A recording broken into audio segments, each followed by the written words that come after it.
Well, bringing it a little bit closer to home, actually, is the next paper, which is presented by Dr. Miriam Zeitzen, who is Assistant Professor and Institute Administrator at the Department of Cross-Cultural and Regional Studies at the University of Copenhagen in Denmark. Dr. Zeitzen researches all forms of polygamy worldwide. So, she's, Dr. Polygamy, really. Both formal and informal, and has written a book on polygamy cross-culturally. And she's currently doing research on fundamentalist Mormon negotiation of the right to practice polygamy in Canada and the United States of America, focusing on gender, religion, and legal cultural perspectives. But Dr. Zeitzen has actually been here to Malaysia to do some research, and that's the paper she's going to present today, which is Polygamy Among Elite Urban Malays in Malaysia. Dr. Zeitzen.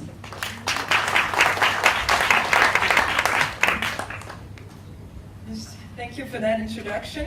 And may I also, like Dr. Nina, say thank you for being invited to this really interesting conference symposium and this public forum. It's not very often that the few of us who actually study polygamy and do research in it have an opportunity to talk about it and present our work, because there are very few of us. So it's been a real treat.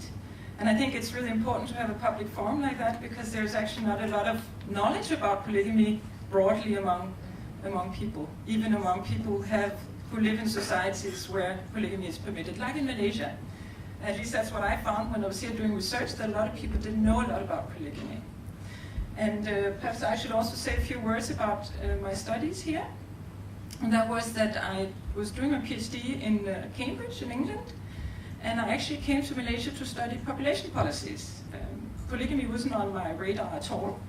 In my 15-page research proposal, I had one line about it, because when you read the literature back then in the late 1990s, it said there was no polygamy in Malaysia, or at least it was very rare.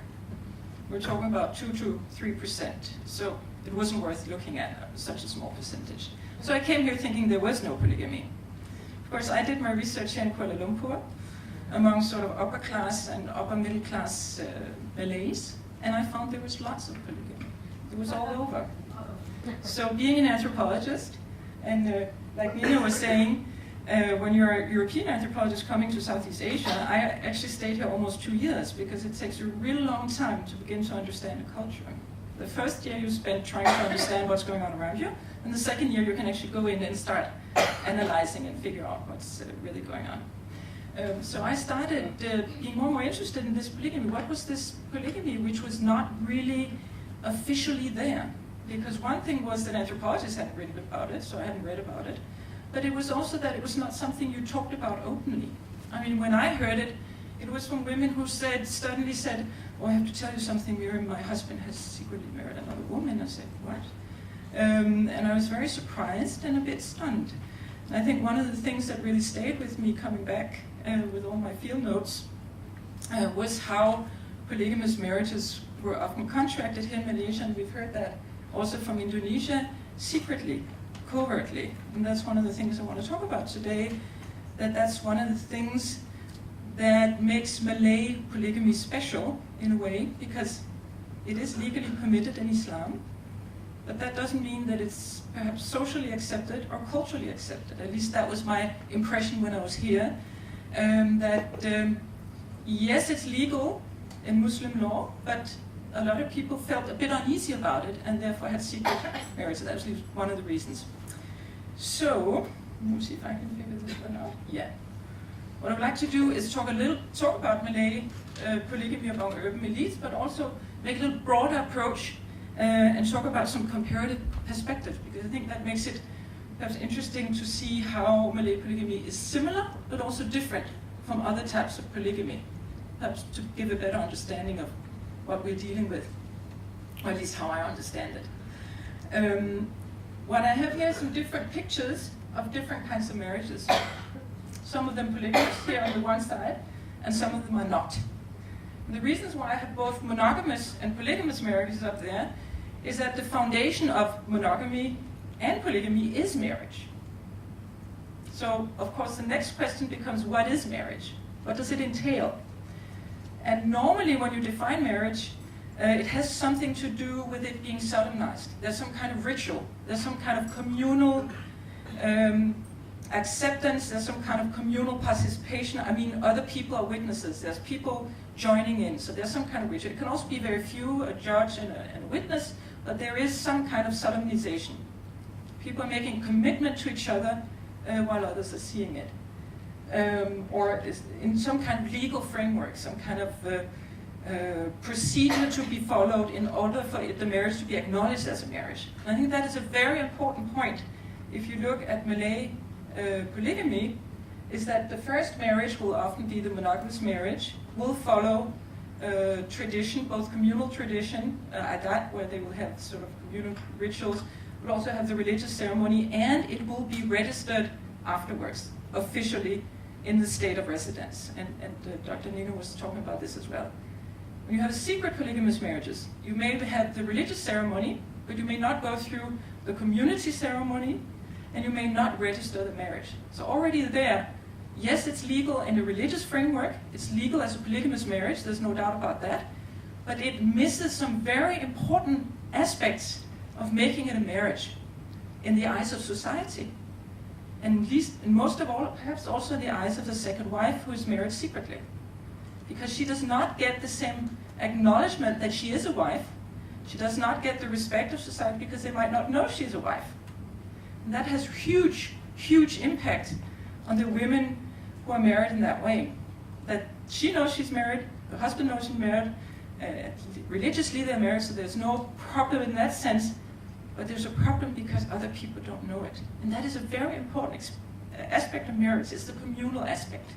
That all join in to understand and rejoice with the couple that they're married. So the secret polygamous marriage negates that very fundamental aspect of what a marriage is.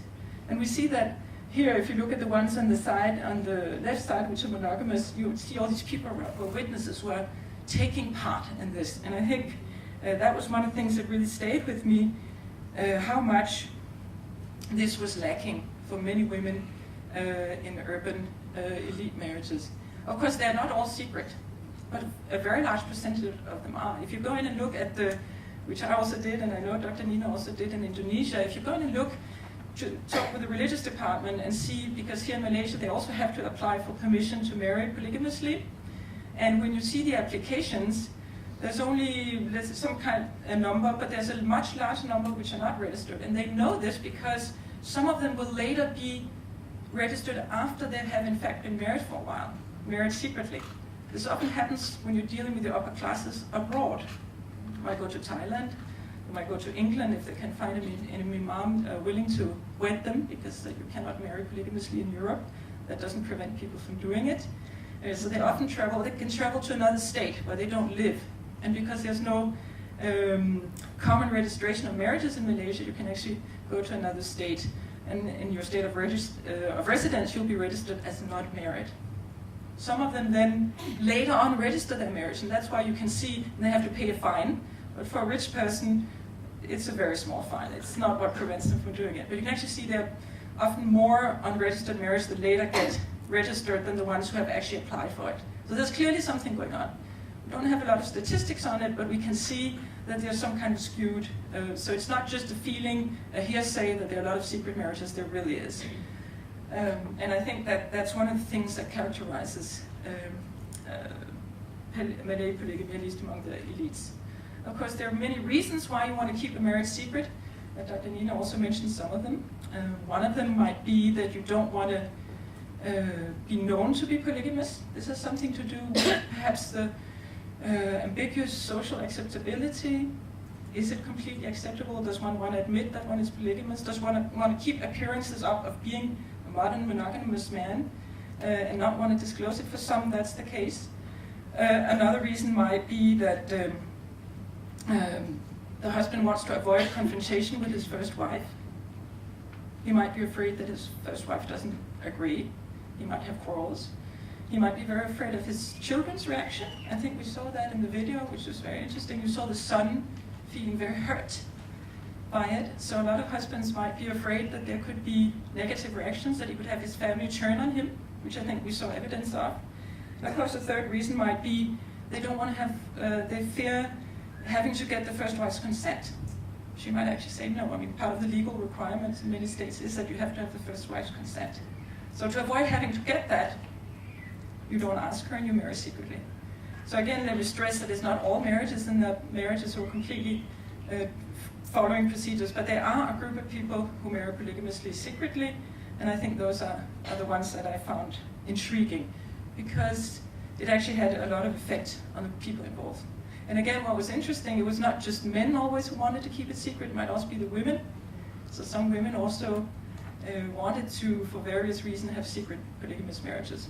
But anyway, that was one of the things that struck me when I did my research here. So I think what we can take from this is, yes, there's a religious marriage, but there's other aspects that don't come into play. And this has repercussions in the whole way this marriage is actually lived out, and how people fare in this marriage, and what kind of effect it has on them, how they can exist in society. You can imagine if a woman is a secret polygamous wife, she cannot tell people she's married, so she has to go out alone and so forth. A husband will usually not take several wives to an official event. That is usually the first wife who accompanies the husband. If he has a title, which many of the people I worked with did, the first wife will get it and so forth. So it does have important effects on the women and the men for that matter. Now, if you look at sort of polygamy worldwide, like I do, you find some interesting comparisons if you look at the Malay case and other cases. And what I have here are 3 examples of polyandry, which is a woman married to several men. It's not very common, except it's actually a very, very rare form of polygamy. Normally the Malay form is called polygamy, which is one man with several wives. Here we have polyandry. This is, it does happen in the Himalayas, where it's Buddhist. Here you have a woman with 2 husbands in Tibet. And the black and white photo are from northern Paiute Native Americans, where women also would have several husbands. And what's interesting about this particular case, the northern Paiute, and many other polyandrous cases, is that how are they married? In fact, there is no marriage between the woman and her husband. In that society, they are considered married if they live together, like husband and wife. In other words, you do not need to solemnize it. You don't need to have rituals or community festivals or other such things in order to be acknowledged as man and wife. They are acknowledged as her 2 husbands because they live together and have sexual relations and have children together. She works for her husbands. And I think that makes a very interesting contrast to the Malay form, where they might be married, but because it's secret, if we take that example again, there's often a very great neglect of one of the wives. So sometimes if he has a wife, the second wife might be neglected after a while because he spends most time with his first wife.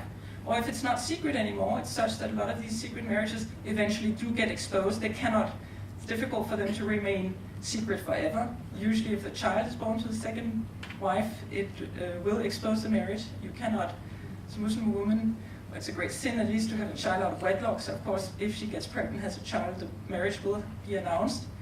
And that can often lead to that the man might sort of be more with one wife or the other. Of course, this also happens in non-secret polygamous marriages, that if a man marries a new wife, and I think we heard that in some video, that the first wife will often feel neglected, and sometimes neglected to the point that the husband won't even come visit her anymore.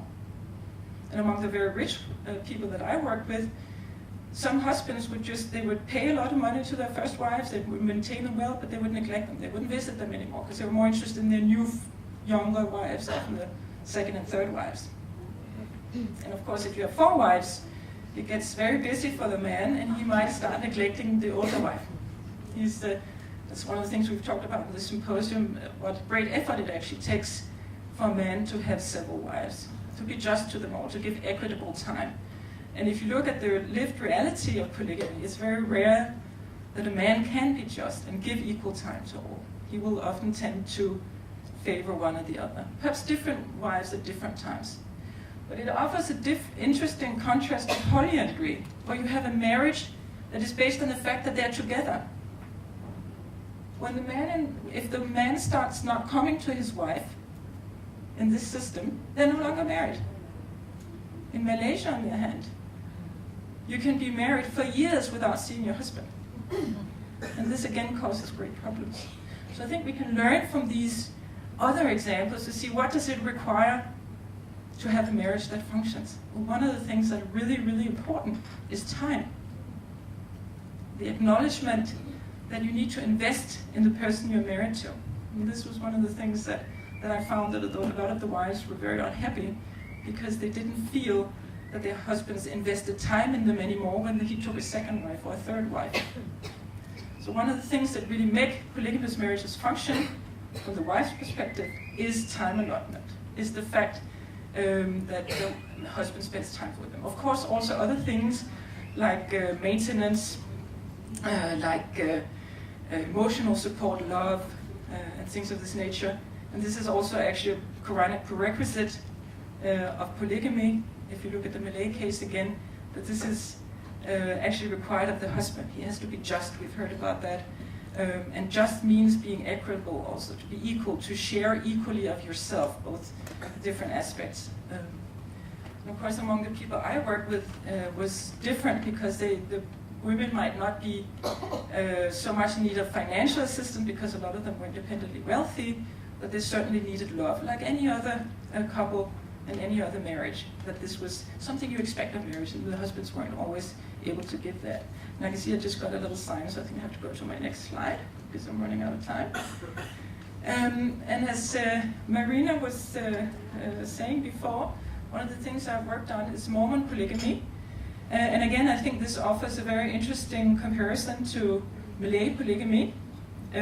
Just like Malay polygamy, which is based on a religious right of the husband to have 4 wives, Mormon polygamy, which is Christian polygamy, is based on a God-ordained right.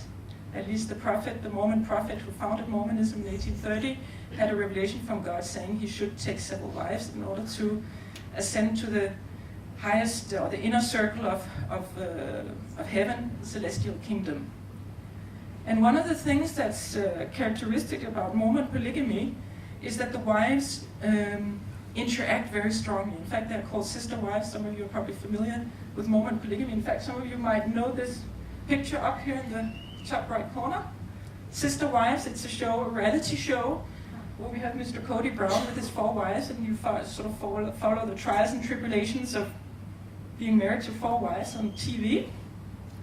He actually does exist, and he's trying to legalize his polygamous marriages. That's one of the things I work on with polygamy and with Mormon polygamy, how they negotiate their legal rights, because of course the major difference is that they see it as a religious right. The state, Canada and the United States, do not see it as a right. It is illegal in North America to practice polygamy. So the Mormons are trying to argue that it is a religious right, and if they have religious freedom, they should be able to practice polygamy because it is a religious prescription for them. Yes, 3 minutes, I see. So what I wanted to say about the Mormon polygamy was that because the wives interact very much with each other, and that they have this, when they marry, in fact, they marry each other as well. So the husband will marry a new wife, but the new wife will also, not always, but often also marry the other wives. So there's a marriage between the wives as well to sort of cement that relationship in a polygamous marriage, that they all have to be one big family, and they have to understand what kind of commitment it takes to enter a polygamous marriage.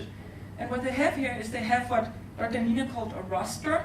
This is very typical because when the women together go in and say we are in this together, they want to make sure that every wife gets her turn, and every wife gets maintenance, and everyone gets the same fair share of their husband.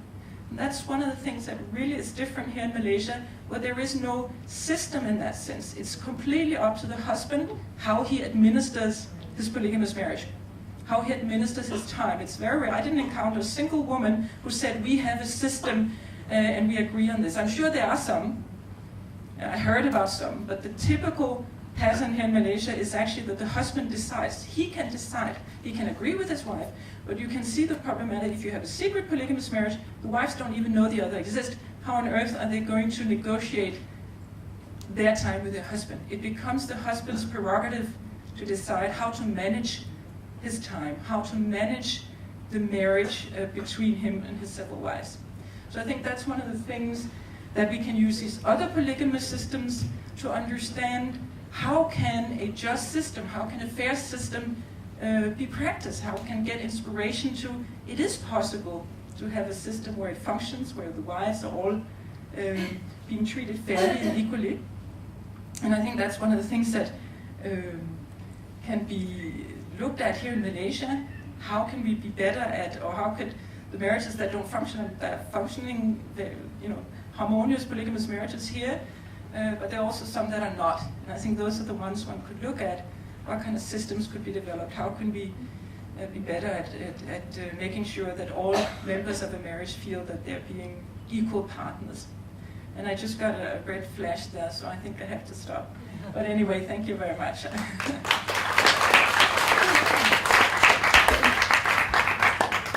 Thank you, Dr. Zeitzen.